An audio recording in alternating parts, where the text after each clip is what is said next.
system's complete. Holy cow.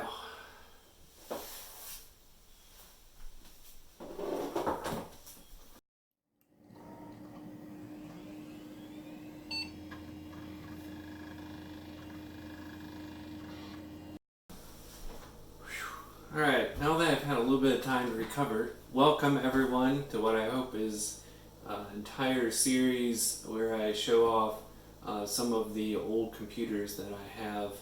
And today we are taking a look at this Dell Dimension, what are you, B933, the XPS series. And the 933 actually denotes the speed of this computer, so it was 933 megahertz, which was quite good back in the late 90s. In fact, I kind of drooled over this system back in the day. This is a much larger monitor than you usually would have gotten with just your regular family desktop. And I don't know, we couldn't really afford Dells. I mean, they were among the cheapest of the major brand name computers at that point in time, and yet they're still a bit pricey compared to basically the cheapest no name brand computer they could buy at the time. And that's essentially what we did, just upgraded from one no brand computer to another. But I always wanted a Dell, and this would have come out about the time that I went to college, and would have loved to have a system like this. I wouldn't have loved to carry around the CRTs, but you have to remember we were all used to carrying those around. So these 40 plus pound monitors, which is something that we just knew we were going to have to carry, so it wasn't that big of a deal. But one of the things that I like to do is basically look at an ad on or in an old magazine, Computer Shopper or something like that, and try to recreate as best as I can what that system would have looked like essentially new and out of the box. And I think this is about as close as I'm going to get for this Dell. It's maybe slightly discolored, but I think overall it's in pretty good shape. Have the original AT101 keyboards with the Black Alps keys. Really nice keyboard, actually. You can find these on eBay, maybe 40, 50 bucks, but really quite nice. I actually think I prefer these slightly maybe to, say, Model M keyboard. Certainly the even better white and blue Alps switches are really very nice, and some of my favorite. Got the Cambridge Soundworks speakers.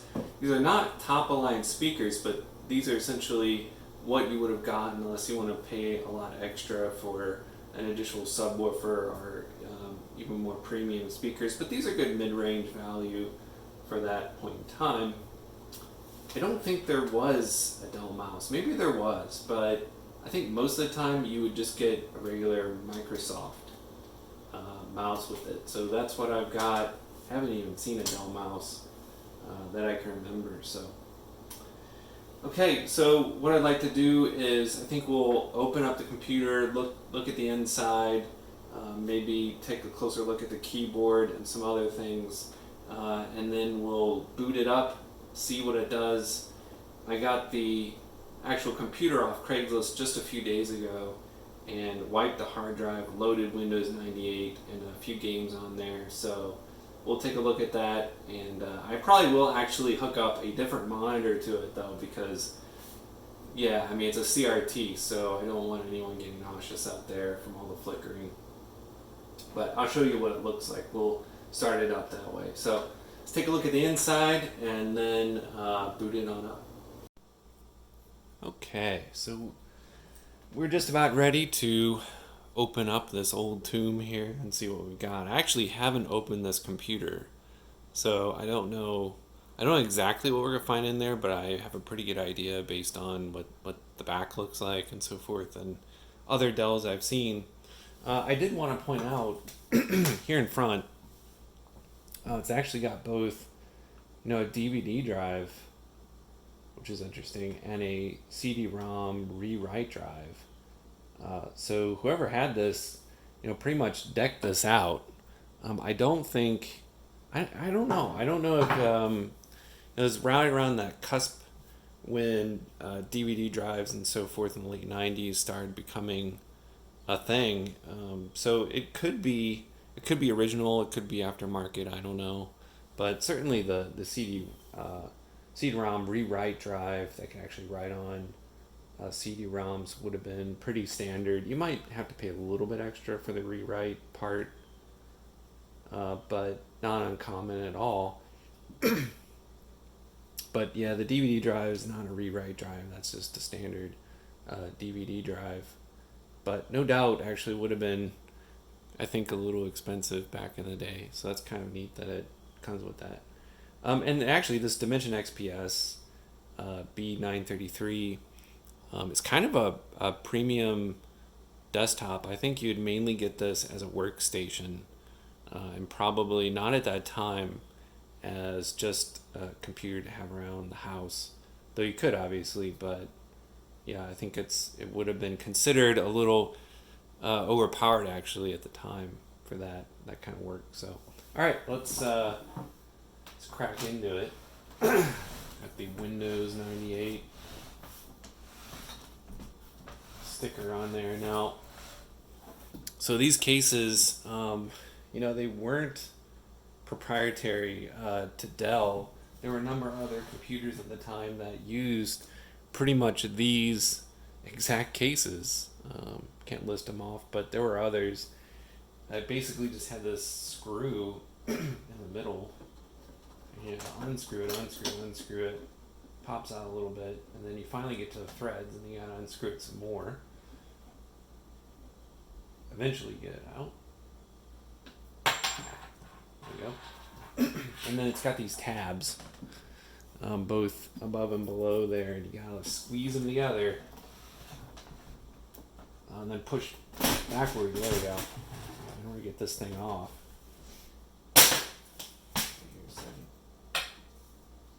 Oh, this is what the back looks like. Pretty standard stuff. You can see down here, this audio video out has the DVD logo on it. I don't know if I ever had a computer that had one of these back in the day, but I assume this used to hook up to the DVD drive, and that way you can maybe play it on a TV or whatever that way. So that's kind of neat. Modem, audio sound card. I'm sorry, this is actually an Ethernet port, and then your modem down here. So yeah, video card up here, standard VGA output. Got a couple USBs back there. Assume those are USB 1s, and then your PS2 ports. Pretty standard at the time. You'll notice that fan back there. So these cases, it didn't have the best ventilation, but it wasn't as bad actually as some others. It does have this is pretty standard back in the day, having this plastic cover that actually attaches to the, but it covers the heat sink of the CPU, and so that heat that's rising up from the CPU gets trapped in this funnel, and then of course it's got a fan at the back, and it just blows it out the back. So that worked pretty well. Pentium 3's certainly compared to today's processors didn't get that hot, but they did produce some heat. All right, what do we got here? The AGP card, the video card, at the top there. So let's take a quick look at it. I'm actually just going to unscrew it and pull it out for a second. So yeah, at this point in time, a lot of people were still using just regular PCI cards. So just the fact that it is an AGP card means that you could do a lot more with it. This ATI Rage 128, not a bad card. These were pretty darn common back in the day, but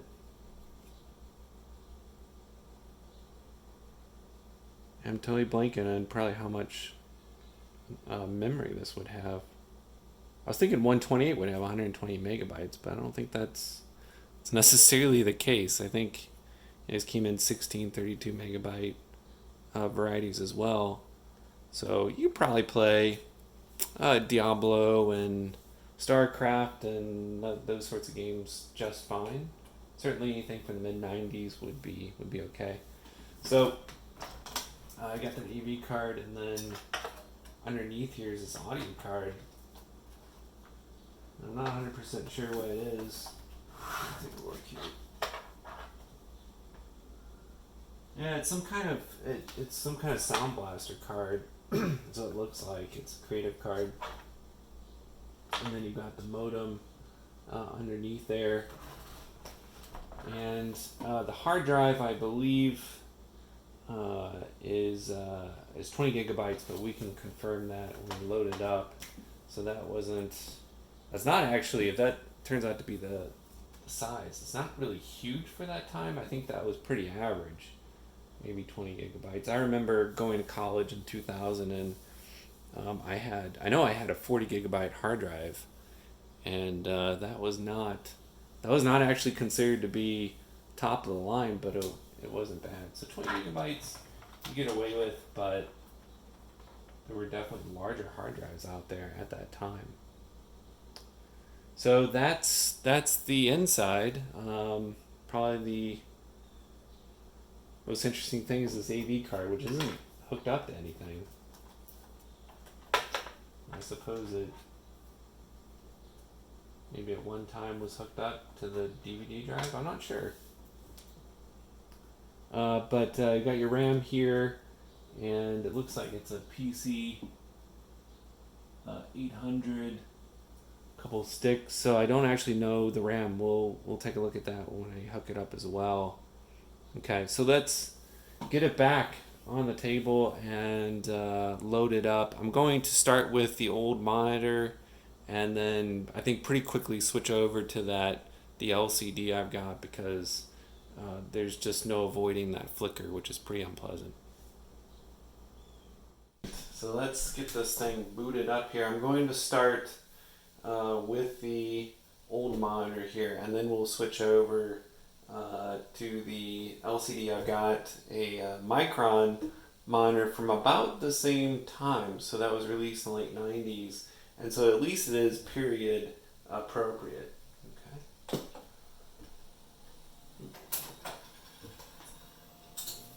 There it goes.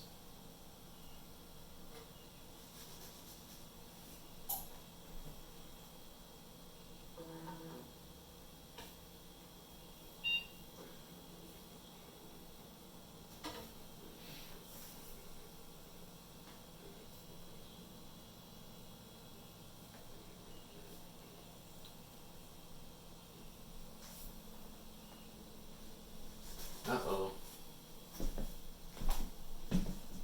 How do I not have a... Somehow the mouse... I missed the mouse. Let me get that in there. Okay, we're going to have to restart it, because it does not automatically detect the PS2. Let's get that.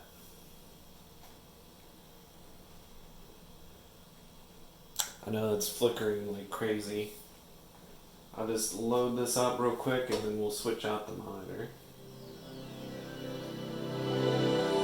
The speakers still sounding pretty good. And everything looks nice and clean and functional, so let me go ahead and switch out this monitor, though. I do want to... Let me turn it off before anyone gets sick. I do actually want to point something out. I'll drag this over here. You can kind of notice, I think, this corner. I'm actually kind of proud about this. So when I picked up the monitor, it was pretty clear that someone had left a candle or something underneath here and actually melted this part of the monitor, and it had this huge hole, this big gap here in that corner. And so to repair it, basically just put some putty in there, let it dry, got some sandpaper, smoothed it out, and then actually went to Lowe's and I had a piece of plastic that was very similar in color to the monitor and asked them to color match it. And I don't know if I can see the color all that well, but I don't know. I think it did a pretty good job. The color matches fairly well, and you don't really notice it that much unless you're, actively looking at it. So, okay, so let me switch out the monitor, and then we'll take a closer look at it. Okay, I've got the Micron monitor on here now, and I really like this monitor. It is period appropriate. You'd be paying a little extra for LCD back in the day, and quite honestly, the CRTs of the day were better than these LCDs. But the really nice thing, of course, and I'm checking my camera here, no flicker. So we're good to go, and it looks like, it fits together because it could. I mean, you could have bought this computer and this monitor back in the late 90s. So, okay, let's look at it real quick what the hard drive space was on this. So yeah, 20 gigabytes. Not great, not terrible. It was pretty standard for this kind of desktop computer. Really aimed at kind of the middle, the upper middle part of the market, I would say, workstation or for home use, but it probably would have been kind of expensive for home use. So I got some games loaded on here. Let's see, what do we want to do? Well, some of these require CD. Let's see. I kind of want to see how Unreal plays. I mean, I've got it loaded on here. I just don't remember how it plays. So I'm going to grab the CD and then we'll see how that runs. Alright. Unreal Tournament. Let's get it in there. See how it does. I'm actually going to use the CD-ROM and not the DVD. I think either would work probably just fine.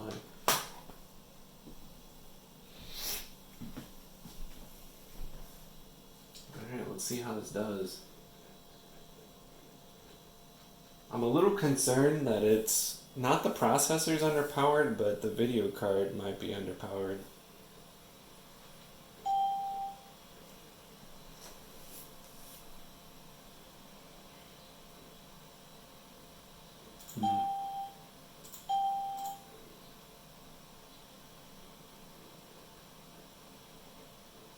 I mean, it looks like it's already installed. I don't know what it's talking about.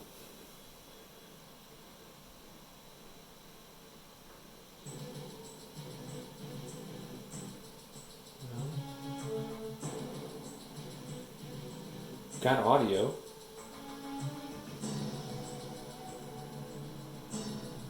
In 2291, in an Audio, attempt to but no control video. violence That's not among good. Dutch. Now let's see. Okay, well, it does not want to play. We're not getting any video.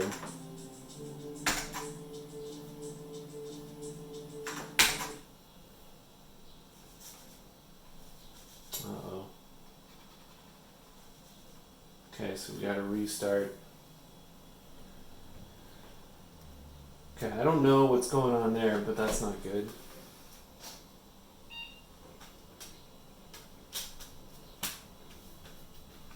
Let's try something else. StarCraft. If all else fails, StarCraft.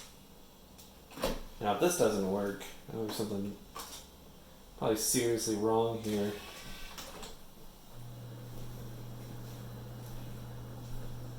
And there's Quake loaded too, so we can try that. Okay. Oh.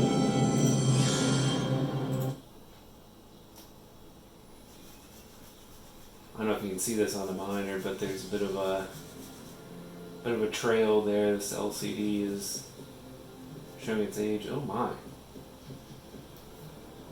Oh, StarCraft isn't working either. Not getting video on it. Now I'm wondering if there's something going on with the monitor. Okay, well let's try Quake. I mean, I'm pretty sure Quake's gonna run. It doesn't need a CD. Well, we can play Quake.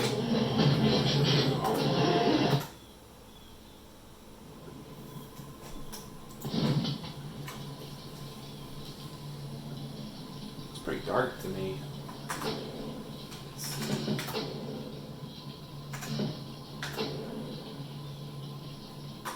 That's fine. Let's crank that up.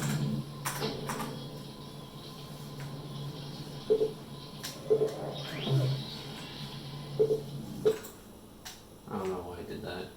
Yeah, I mean it's running okay. Looks terrible since it's at low resolution, but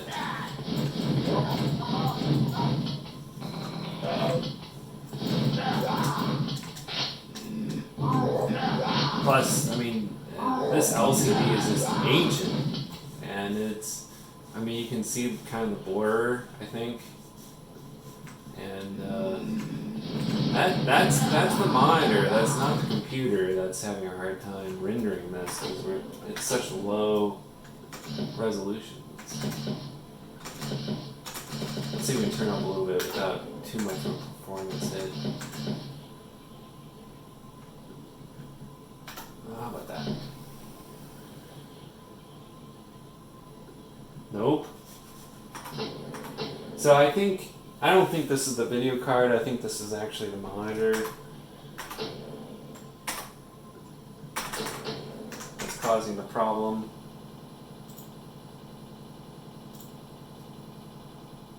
There's clearly some other things going on here.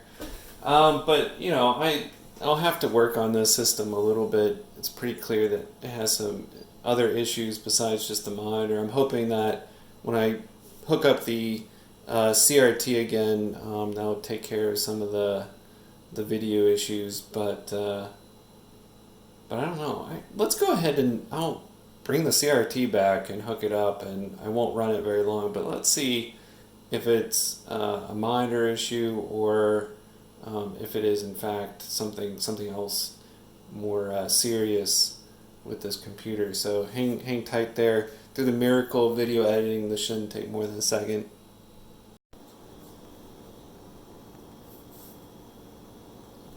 Okay, the monstrous CRT is back, and my back is telling me I'm getting too old for this, I think. But maybe it's worth it. Let's find out. Let's see if we can run StarCraft. Sorry, Nick. Good to go. And if it runs StarCraft, maybe it'll run Unreal.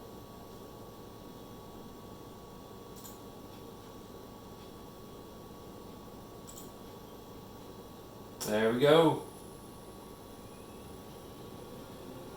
Okay, so it is a monitor issue, and I don't know what's going on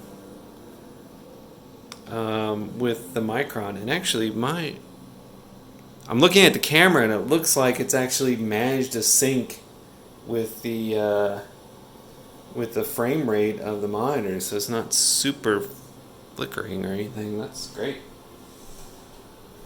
Okay. So that does work, and I would imagine this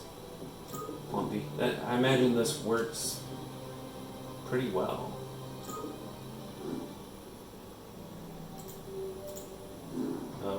Going to campaign, let's not do that.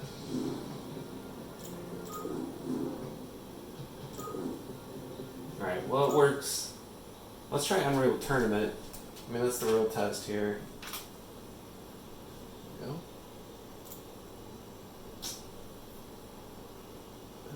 Let's just go for it. UT99 or burst?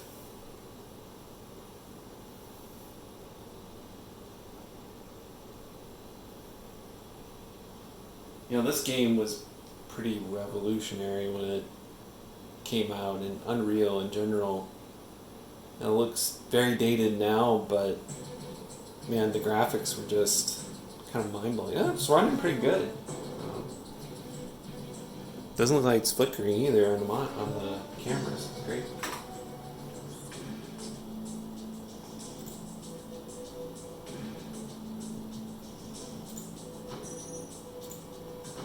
Okay, see how smooth this is, or not.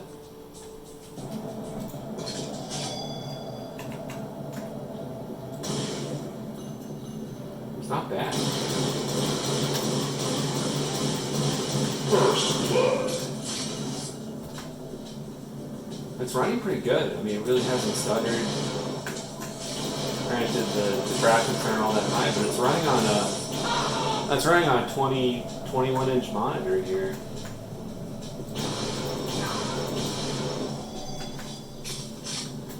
This game is just so much fun. I can just sit down and start playing this, and before you know it, like a half hour is gone by, and you didn't really mean to play it, but you kind of just get sucked into it.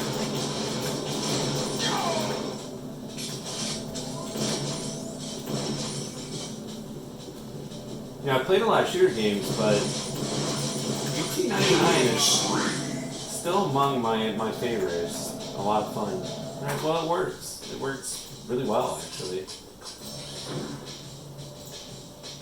So, maybe that is a 128 megabyte card. It seems to be working fine, and I'm just a little disappointed by my Micron monitor, but it looks like the camera and the monitor are getting along right now, so that's fantastic. And you can see it in all its original complete Dell glory here. So one more thing before I finish the video, I want to take a closer look at the keyboard, and then we'll wrap things up from there. Now this Dell AT101 keyboard is one of my favorite keyboards. It's got these really nice Black Alps switches.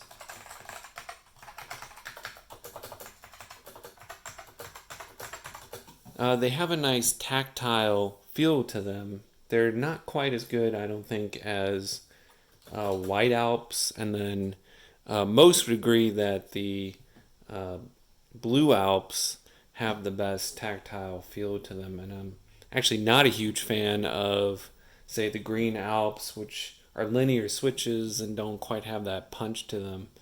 But yeah, this Dell, pretty nice. It's not quite as heavy as, say, a Model M is, but it has some heft to it. Definitely more hefty than the average keyboard at that time. So yeah, AT101. It's got these nice flip out feet. I don't know, they're not the best feet I've seen, but they're pretty hardy. And they work. They don't have. It'd be nice if they had some rubber to them to keep it from moving around. But I mean, this keyboard's not going to move around very much anyway. It's pretty solid. So let me take one of these keys off, and I can show you the switch. Okay, let's take the H off here. There we go. So these black switches are actually kind of hard to see. So yeah, it's got this nice tactile bump to it. Again, as do the Blue and White Alps. And I've got a keyboard that has the White Alps keys. I think it's probably actually my favorite keyboard, the Focus 2001. I did have a Blue Alps keyboard, but I ended up selling it just because I wasn't using it, and well, they're kind of pricey these days, so it sold for a decent amount on eBay. But that's the Dell AT101, and I don't know actually if this system would have come with this keyboard. I think maybe the keyboard is a little older than the system I have, but would have been a decent upgrade, in fact, to the standard Dell rubber dome keyboard at the time.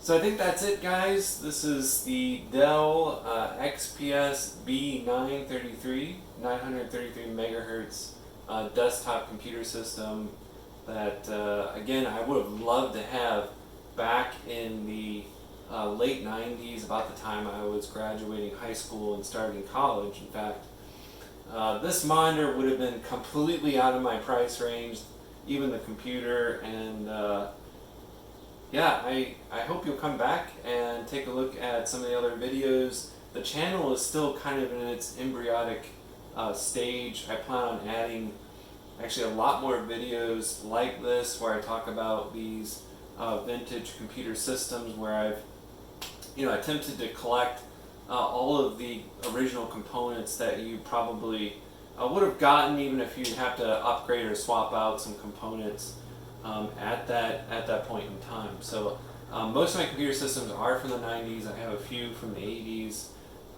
So I'm really kind of excited to share those with you, and I hope you will consider subscribing, or just come back and take a look in the future and see what I have. So again, thank you very much for hanging in there, spending your time with me, and I hope you come back and take another look.